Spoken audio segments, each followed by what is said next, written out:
मैया असी भी ठीक है, तुसी दसो। तो बोली महाराज तुआनू मैं की दसा, तुसी सानू 7 दिन इन्नी वधिया कथा सुनाई है, इन्नी वधिया कथा सुनाई है, तुआनू मैं की दसा।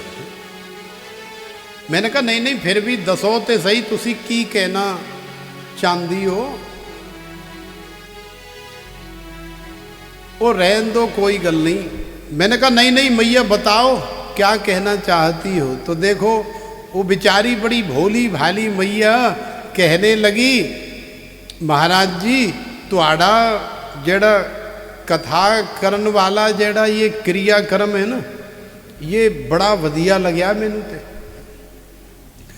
ये क्रियाक्रम तुहाड़ा इन्ना वधिया हुंदा है, मैं अजी तक इन्ना वधिया वाला क्रियाक्रम नहीं दे गया। मैंने कहा ओ मैया, मैं कहा ये कथा का कार्यक्रम है, ये क्रियाक्रम नहीं हो रहा है। कह रही है तुहाड़ा क्रियाक्रम। मैंने कहा मेरा क्रियाक्रम अभी से कर दोगी तो फिर तुम्हें कथा कौन सुनाएगा। तो अभी मुझे जीना है, अभी मेरा क्रियाक्रम मत करो। तो मैं उसका भाव समझ गया कि वो क्या कहना चाहती है। महाराज तुहाड़ा जेड़ा क्रियाक्रम होंदा है ना, ये मैनू बड़ा चंगा लगता है, मैनू बड़ा वधिया लगता है।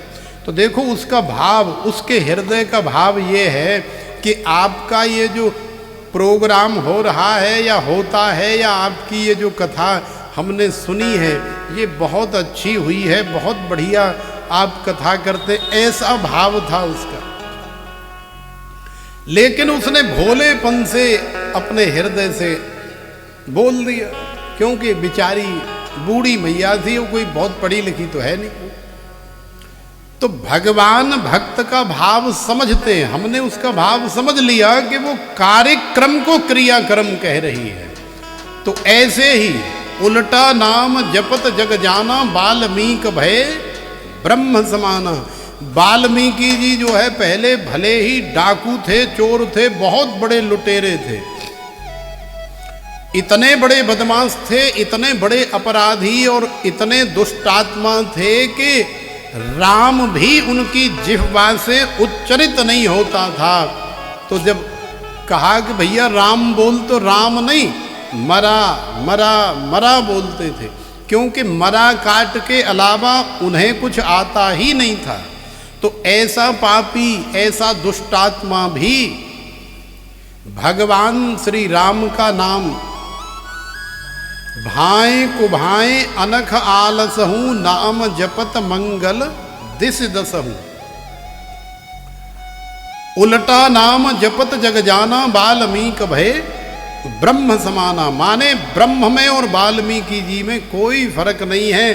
तो भैया भगवान के नाम की ऐसी महिमा है, आप उल्टा जपो, सीधा जपो, भाव से जपो, कुभाव से जपो, लेकिन तुम्हारे हृदय में जो है निर्मलता चाहिए, स्वच्छता चाहिए, पवित्रता चाहिए, तुम्हारा हृदय शुद्ध होना चाहिए। तो ब्रजांगनाओं ने शिकायत करी, बोले अब तो तेरो लाला मैया ऐसे काम करे कि ये अब तो हमारे बालकन को और हमको चाय भी नसीब ना हो। वे 5 बजे गैया के दूध को निकालवे जब हम जाएं तो तेरो लाला तो 3 बजे ही दोपहरी में आकर के और बछड़ा बछिया खोल करके चला जाता है, और वो गैया के नीचे आकर के सारा दूध पी जाते हैं। 4 बजे 5 बजे जब हम बाल्टी लेकर के जाती हैं तो एक बूंद भी दूध निकलता नहीं, उल्टी गैया लात और मारती है। ले फिर आ गया, अभी तो बछड़े ने पिया है और फिर 1 घंटे बाद कहाँ से दूध दूंगी। अब हर घंटे गैया दूध थोड़े ही देगी, 24 घंटे में 2 बार देती है। तो 2 बार हो गया, 1 बार सुबह हो गया, शाम को बछड़ों ने पी लिया।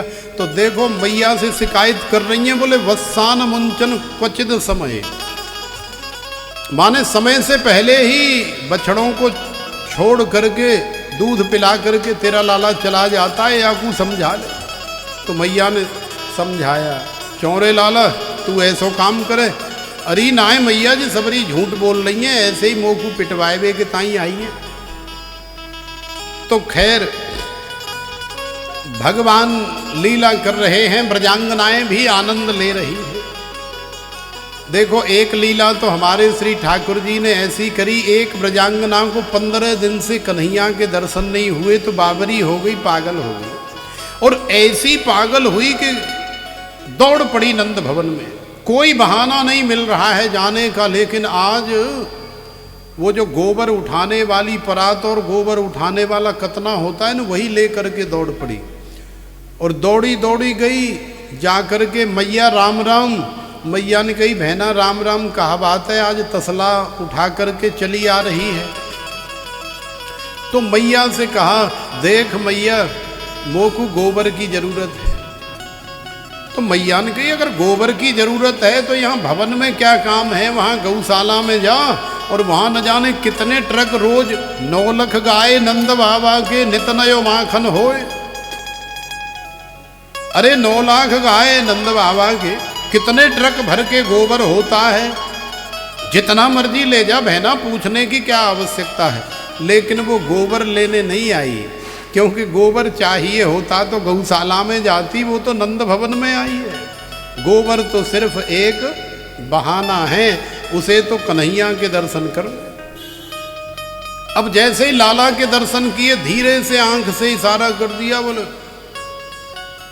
मैं जा रही हूं। तो कन्हैया ने भी कर दिया ठीक है। वो गौशाला पे पहुंची और पीछे से ही मैया को बहाना बना करके कन्हैया भी चले आए। हेल भर ली गोबर की। अब भरी हुई हेल को ब्रजांगना ने कहा कि उठाओ। बोले ऐसे कैसे उठा देंगे, क्या तेरे बाप के हम नौकर लग रहे हैं। बोले हे भगवान देखो कितने बदतमीज हैं, कितने मक्कार हैं, ऐसे बोलते हैं। बोले हम तो ऐसे ही बोलेंगे, तू हमसे सौदेबाजी कर।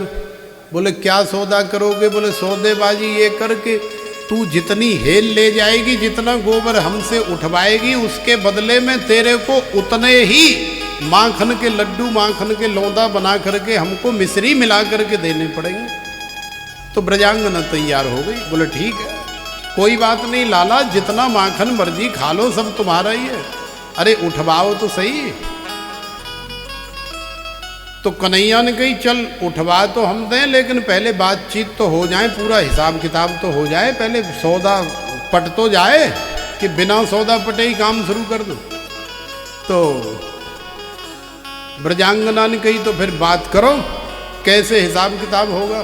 तो देखो हिसाब किताब करने लगे। अब स्कूल तो अभी तक कन्हैया गए नहीं, कापी पेन चलाना जानते नहीं।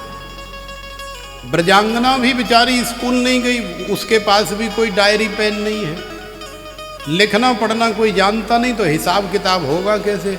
अचानक से ब्रजांगना के दिमाग में बात आई।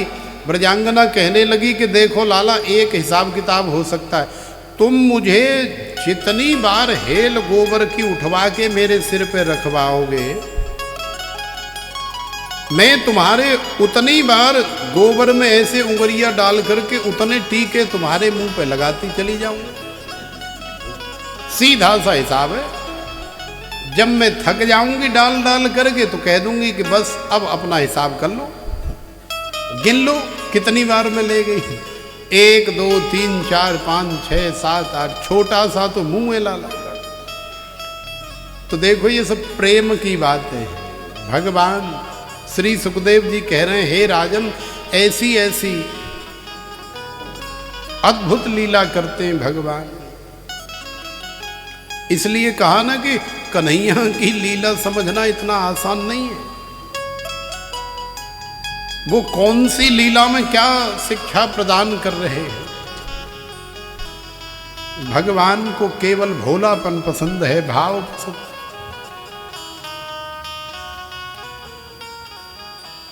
ऐसे रीझ गए उस ब्रजांगना से। 1 बार आई, 2 बार आई, 4 बार आई, जितनी बार आई, जितनी हेल उठाई उतने टीका लगा दिए। 10 बार है 15 टीकाओं में लाला का मुंह पूरा भर गया। अब जब सारा मुंह भर गया तो उसने कहा ठीक है। जब झिक गई बार बार देख करके दर्शन करके तो घर चली गई। अब उसे थोड़ी शांति मिली। लेकिन अब ये नंद भवन में अब मैया के पास आ रहे हैं गौशाला से कन्हैया, छनन मनन करते हुए। मैया ने थोड़ी दूर से देखा, चाल चलन से तो हमारा लाला ही लग रहा है, लेकिन यहाँ का मोड़ा कैसे बदल गया। अब जैसे ही पास में आया तो हे भगवान, मोकू तो ऐसी लग रही है कि रास्ते में चलते हुए आ रहा होगा और कोई ईंट पत्थर से ठोकर खा करके गिरा होगा। गैया चलते चलते गोबर करी देती है रास्ते में, तो गिरते समय औंधे मुंह गिरा और गोबर में इसका मुंह जो है धच करके लग गया। ऐसा हुआ हो, लेकिन ऐसा नहीं हुआ।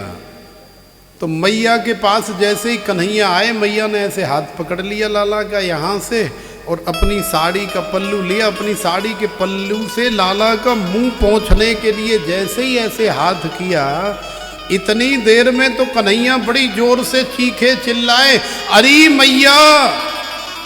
मैया भी डर गई, हे भगवान ऐसा क्या हो गया। अरे मैया जा काम है मत कर दियो, तू बर्बाद है जाऊंगा मैं। बोले क्यों, तू कैसे बर्बाद हो जाए। अरे मैया तो ना पता, मेरो तो सबरो बेड़ा गर्क है जाएगा, मेरी सारी मेहनत बेकार चली जाए। बोले काय की मेहनत, तेरो काय को बेड़ा गर्क है जाएगा, मोकू तो कछु बता। अरे मैया तू जा गैया को गोबर समझ रही है, ये गोबर ना है। तो बोले गोबर ना है तो और जी कहा है। बोले मैया जी मेरो बही खात हो, जा पे हिसाब किताब लिखो भयो। तो देखो भगवान प्रेम के लिए, भाव के लिए कुछ भी करते। मैया ये मेरा हिसाब किताब है, जाए मत मिटाए दियो।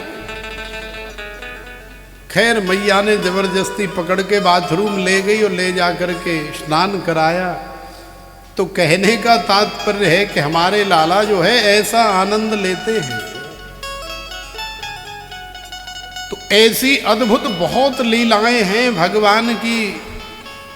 अब कितनी लीलाओं का दर्शन आपको कराएं। भगवान ने रमण रेती में भी लीला करी, ब्रह्मांड घाट में भी लीला करी और तृणावर्त का उद्धार किया। मिट्टी खा करके मैया को विश्व दर्शन कराया, ब्रह्मांड का दर्शन कराया, दामोदर लीला करी।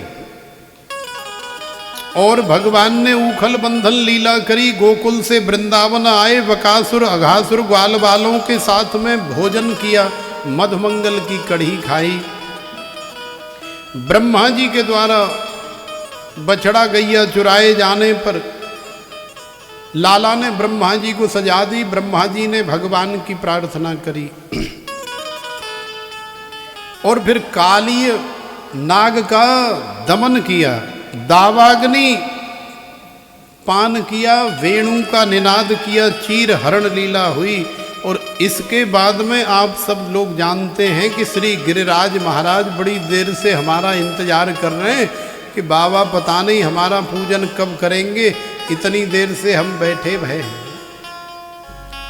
तो देखो आप सब लोग जानते हैं श्री गिरिराज महाराज को हम ज़्यादा इंतजार नहीं कराएंगे और अब तो जो है चट मंगनी पट ब्याह वाला काम करेंगे। अपने श्री गिरिराज महाराज का पूजन करेंगे। श्री गिरिराज महाराज के सामने 56 प्रकार के व्यंजनों का भोग लगा हुआ है। तो गिरिराज महाराज का दिव्य हम लोग भोग लगाएंगे, क्योंकि गिरिराज महाराज का जब तक भोग नहीं लगेगा तब तक हमारा भी भोग नहीं लगेगा। हम भी इंतजार कर रहे हैं कि गिरिराज महाराज की पूजा हो, इनकी अर्चना वंदना हो तो हमारे मंगल में भी, हमारे जीवन में भी मंगल हो। श्री गिरिराज महाराज सारी दुनिया में मशहूर हैं। आज के समय में साक्षात श्री कृष्ण ही तो हैं। गिरिराज महाराज की कैसी सुंदर तलहटी है, उसकी कैसी सुंदर परिक्रमा सब लोग करने आते हैं देश विदेश से। गिरिराज महाराज की भक्तों पर बड़ी कृपा होती है, बड़ा आनंद बरसता है, लेकिन उससे पहले एक भाव के माध्यम से आपको आज थोड़ा झुमा लेते हैं, बाद में फिर गिरिराज महाराज का पूजन कर ले। तो आप सब लोग हमारे साथ में न बड़े आनंद से इस भाव के माध्यम से एक बार झूम लो, क्योंकि ये भाव झूम तुम्हारे जीवन का कल्याण तो होगा ही, लेकिन जब तक तुम इस जीवन में जियोगे तुम्हारे जीवन में आनंद रूपी जो श्रीमद् भागवत का प्रभाव है, जो श्रीमद् भागवत का स्वभाव है, वो भी तुम्हारे जीवन में आएगा। तो प्रेम से बोलो राधे। तो ये श्रीमद् भागवत जो है कल्प वृक्ष है। इस श्रीमद् भागवत की शरण स्थली में बैठ करके आप जैसी जैसी कल्पना करोगी या करोगे वैसी तुम्हारी कामना पूरी होगी, हमें पूर्ण विश्वास है। जैसी कामना करोगे, लेकिन श्रवण करने में थोड़ा भेद होता है। यदि आप तन मन धन से तीनों प्रकार से सेवा में रत हैं, तो ऐसी सेवा का अलग फल होता है, और केवल मानसिक सेवा से रत हैं तो ऐसी सेवा का अलग फल होता है। इधर से सुनी इधर से निकाल दी, ऐसे श्रवण का अलग फल होता है, और इधर से सुनी इधर उतार ली, ऐसे श्रवण का अलग फल होता है। तो जैसे भाव के माध्यम से आप श्रीमद् भागवत की कथा श्रवण करोगे, आपको फल की प्राप्ति वैसे ही होगी। महर्षि वेदव्यास जी ने बड़ा सुंदर श्लोक श्रीमद् भागवत में गाया। प्रविष्टः कर्णरंध्रेण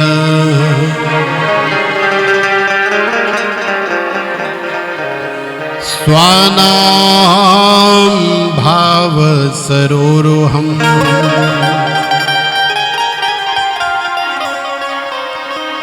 धुनोति समलं कृष्णः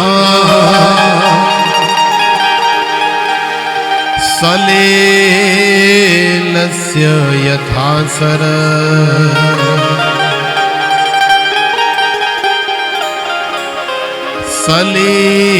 सलीलस्य यथा सर।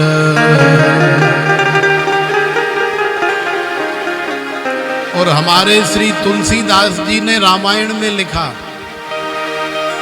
जाकी रही भावना जैसी, जाकी रही भावना जैसी,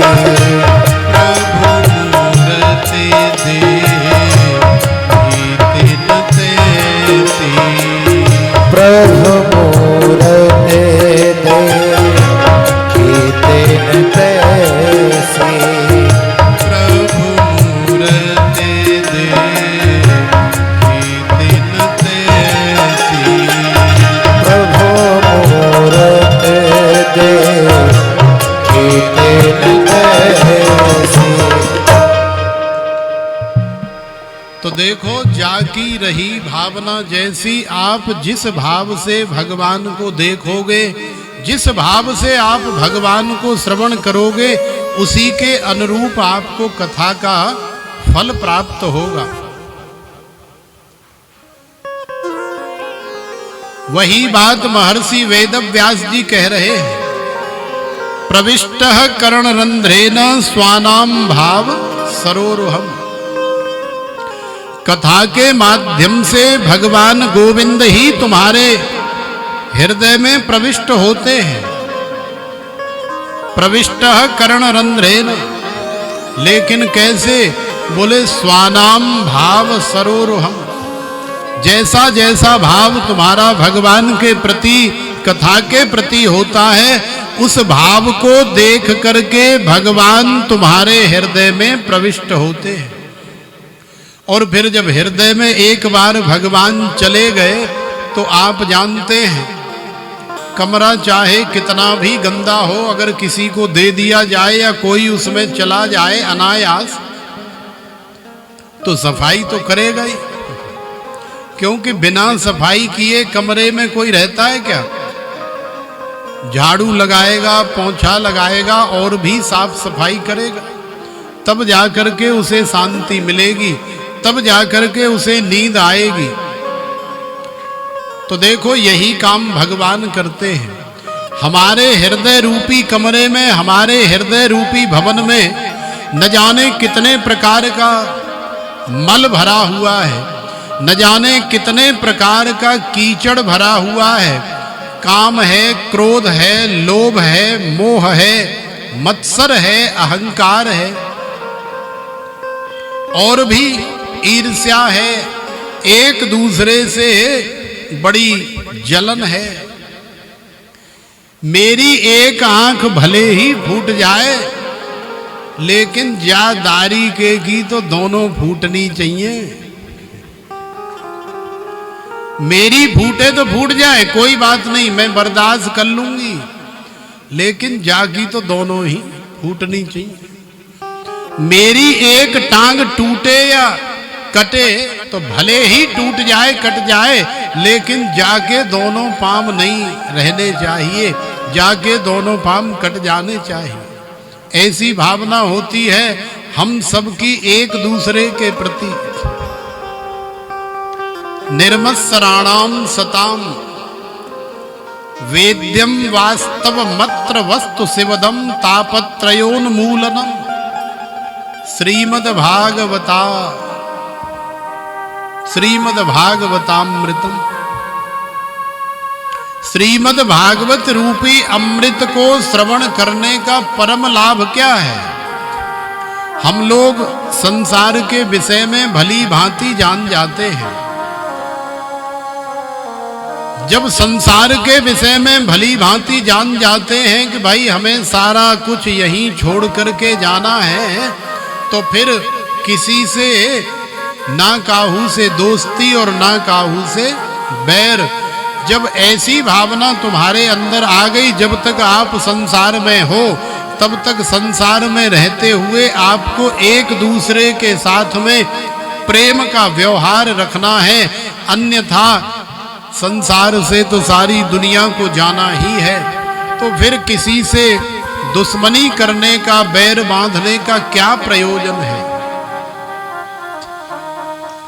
तो श्रीधाम वृंदावन में आए हो, कथा श्रवण करने के बाद भगवान से केवल एक ही प्रार्थना करो, हे बांके बिहारी, हे रमण बिहारी, अब तो हम आपकी शरण में आ गए हैं, और आपकी शरण में आने के बाद हमारे जीवन में परिवर्तन नहीं हुआ, हमारे जीवन में आनंद नहीं हुआ, तो श्रीधाम वृंदावन में आने का फायदा ही क्या है? श्रीधाम वृंदावन में आने का लाभ ही क्या है? तो भगवान से प्रार्थना करो। यदि प्रार्थना करोगे तो ठाकुर जी आपकी प्रार्थना अवश्य स्वीकार करेंगे। आइए, बड़ा सुंदर सा भाव है, हम लोग इस भाव के माध्यम से श्री ठाकुर जी से प्रार्थना करें। ठाकुर हमरे रमण बिहारी, हम हैं रमण बिहारी के। ठाकुर हमरे रमण बिहारी, हम हैं रमण बिहारी के। साधु सेवा धर्म हमारा, कामन दुनियादारी से। साधु सेवा धर्म हमारा, कामन दुनियादारी से। ठाकुर हमरे रमण बिहारी,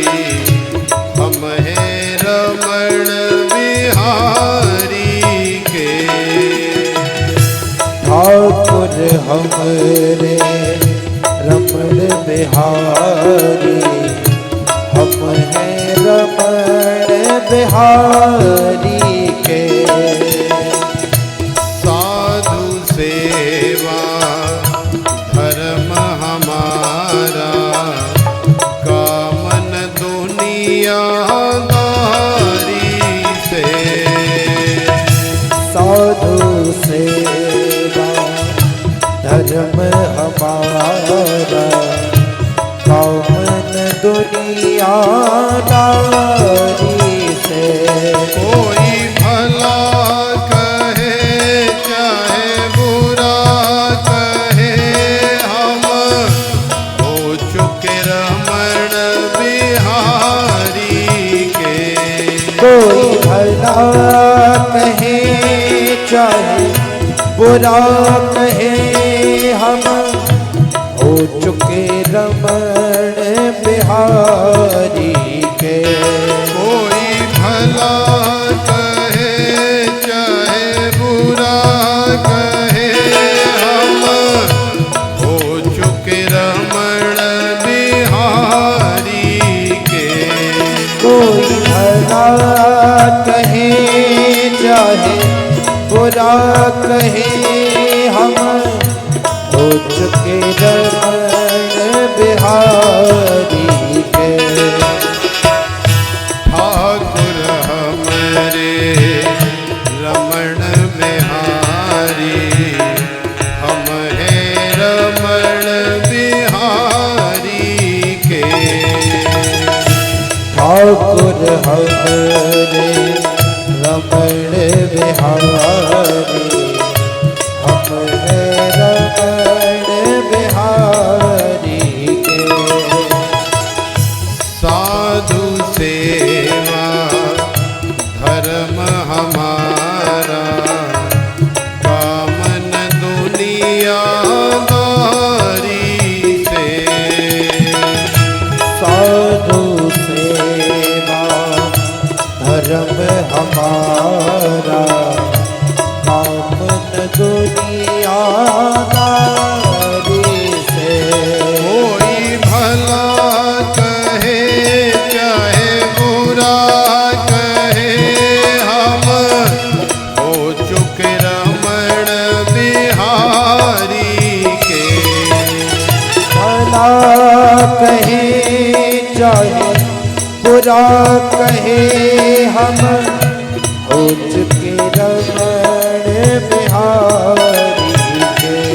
कोई भला कहे चाहे बुरा कहे, हम हो चुके बांके बिहारी के। कोई भला कहे चाहे बुरा कहे, हम हो चुके बाके बिहारी के। हम हो चुके नंद के लाला के। हम हो चुके नंद के लाला के। हम हो चुके राधा रानी के। हम हो चुके राधा रानी के। हम हो चुके बांके बिहारी के। हम हो चुके बाके बिहारी के। हम हो चुके रास बिहारी के। हम हो चुके रास बिहारी के। हम हो चुके रमण बिहारी के। हम हो चुके रमण बिहारी के। हम हो चुके सदगुरु प्यारे के। हम हो चुके सद्गुरु प्यारे के। हम हो चुके रमण बिहारी के। हम हो चुके रमण बिहारी के। हम हो चुके बांके बिहारी के। हम हो चुके बाके बिहारी के। हम हो चुके रमण बिहारी के। हम हो चुके रमण रमण बिहारी।